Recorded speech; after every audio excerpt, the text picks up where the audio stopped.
Everyone knows the bottle, but do you know the story behind it? Welcome to Behind the Bottle by Casa Maestri, where the real stories of the tequila world are finally poured out. From bold beginnings to industry secrets, it's time for a deeper sip into the lives behind the spirits. Pour a glass, take a seat. The story's just getting good. Welcome to Behind the Bottle Tequila Tales. Today we have a special guest. His name is Rafael, and he has a restaurant called Memorial Tacos. So we're going to learn a lot of tacos here. Anyway, welcome, Rafael. Thank you so Pleasure much. to have you here today. Thank you for having me. It's an honor. Appreciate it. Thank you so much. So, Rafael, for our audience, could you tell us a little bit about your background? Background. So I started the restaurant business right after COVID. So while everybody was shutting down, we decided to open. I've been in hospitality for about more than 10 years, I think, or so, if not more. Worked at a big corporation called Andrews here in Houston. And it was because of them that an opportunity came, and I let that go. And I started getting into the restaurant business, into the hospitality, but more deep. And that was about 4 years ago, going on 4 years now. Okay. So you have now your own restaurant. Right. It's a family business. It's a family business. Very family oriented. My mom, pretty much, I have her. She's the face of the brand. Okay. And I'm the one kind of helping her out in the back with the operations and all the movements and everything. Okay. So yeah. Yeah. So and how has been your experience in this area? Because you are close to us. Man, a roller coaster.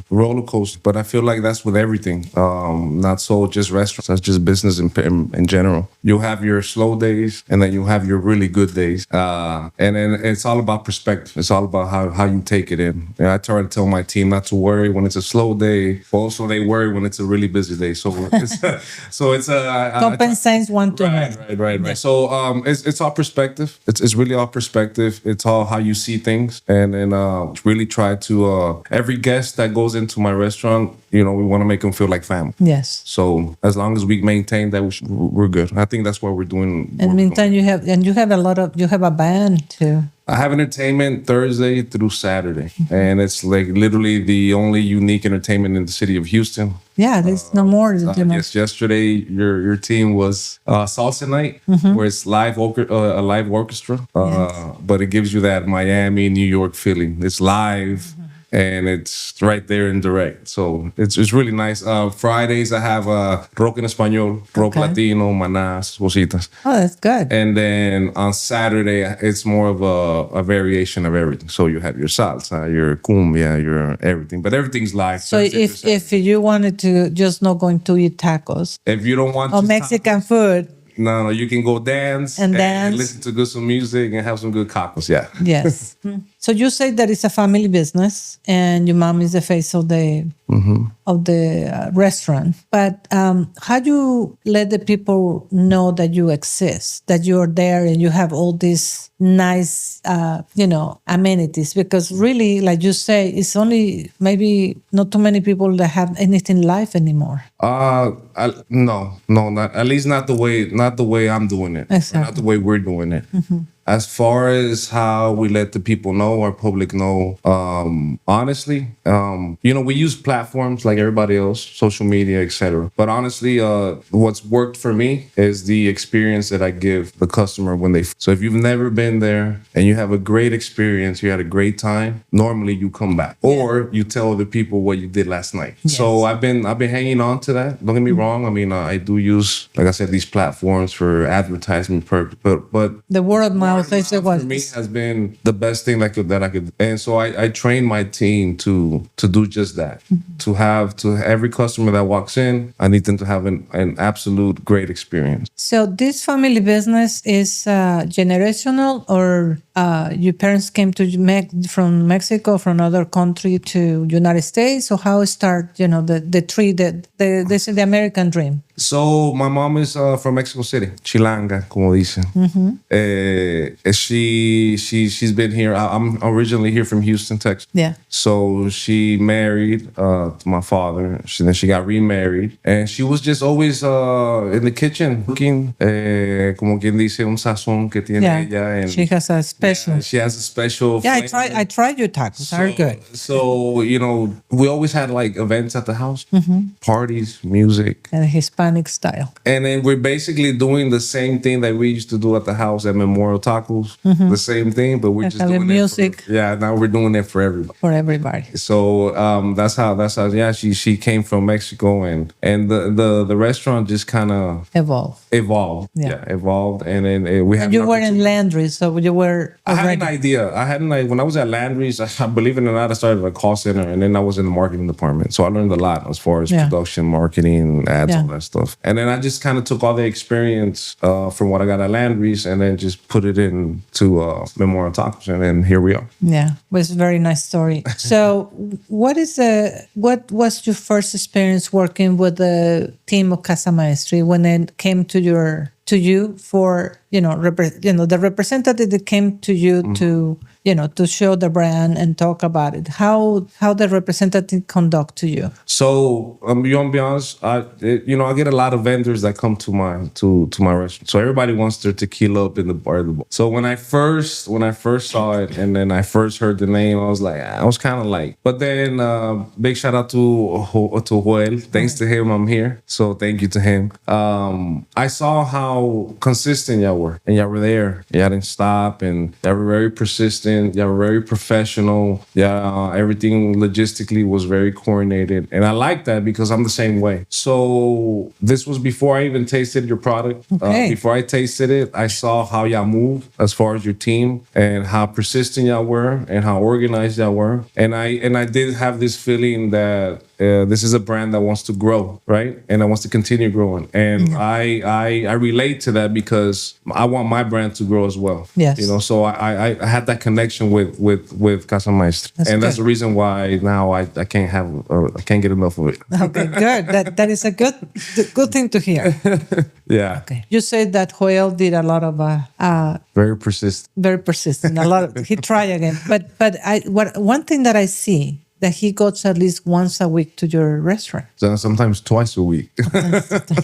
Yeah. So he said that you had to take care of the customers. Yeah. He say, no, because they're open, I would forget about them. And I guess he plays a program for the bartender as well, correct? Correct. Yeah. So that is very motivated for your bartender that it will have a little bit of the piece of Casa Maestri and the essence to motivate him to continue. But tell me about the difference between other tequilas and us. And well, you say that we are very tending of that continue the placement. But in regards, what is your opinion of the people of when they try, when you invite them to try? Well, you gotta understand one thing. My clientele and the people that go to my restaurant, they have a lot of trust in me. Just say that. And so when they ask for recommendations, because you always get that, hey man, what do you recommend? What do you recommend me? Or I want to buy my table a round of. What do you recommend? I always go towards Casa Maestri, always,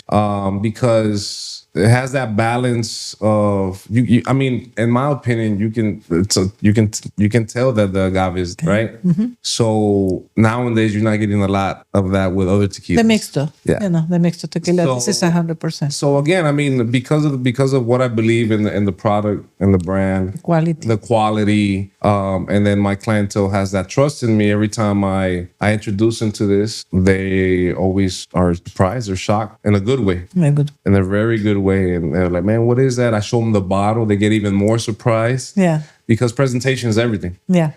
So and then Joel amongst other members of your team, I remember gave like these little cantaritos. Huh? So all these little gestures, all these little details that y'all are doing is working perfect. And when you add that when you introduce that to somebody that's never tried this tequila, they get hooked. They get hooked.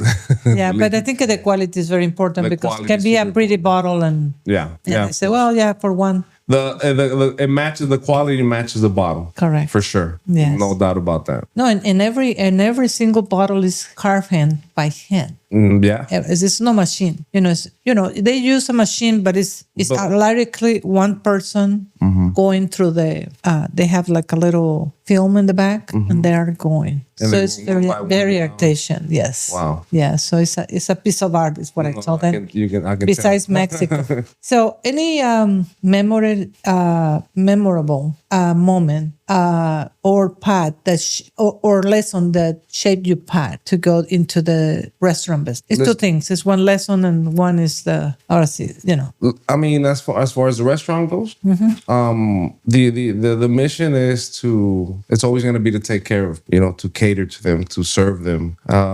That's always going to be my mission. My objective is always going to be, the world is crazy, So I always tell them, outside of that door, I understand that people have their lives, and they have their problems and etc. But once you come inside, I want to at least make you feel that you're okay for whatever time you want to give us, So I think that if my team and myself stay consistent with that, I think we can grow even more, And this is exactly why I wanted to collaborate with Casa Maestri, because I see the same thing. I see a product and a brand that wants to grow, and I want to grow. So let's just join them together. Yes. Yeah. So how you see in the future, and you find it so you can impact the industry yourself? Maybe open the next one, or just trying to get the business knowing, like get in and out and say, here, we are here until you don't fit in that place and you have to move in a bigger one. The idea is going to be always to grow and to expand. I'm not really rushing into maybe opening up a second one. I want to stay unique. I want to stay original. Yeah. And I want to create more of a demand than what I already have with my clientele. Yeah. So, I mean, the idea is always, it's always good to grow. It's always good to have different spots and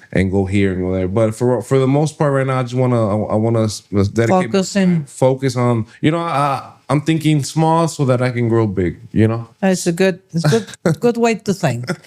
So yeah, no rush on that. I'm taking my patience is key and everything. So as long as I stay patient, I stay consistent, I take care of my customers, I take care of everybody that joins me. Yeah. I think we should be okay. We should be all right. Yeah, but everybody should know that it's here in I-10. What is the exit? I-10, depending where you're coming from. If you're coming from Katy, the exit is Wirt Road. Okay. If you're coming from Houston, I think the exit is Voss Road. Voss Road. I believe so. Anyway, it's very close to us, and it's a lot of fun there. But anyway, so could you share any memorable story that you experienced with us, with Joel or whoever, Leo now goes to your place too? Yeah, what can I tell you? What Joel is he's a character. He's a character, and I like him very dearly. And I remember he made me try a mezcal. You have a really great. Oh my God, you have a really great mezcal. Amazing mezcal. If you haven't tried it, amazing. And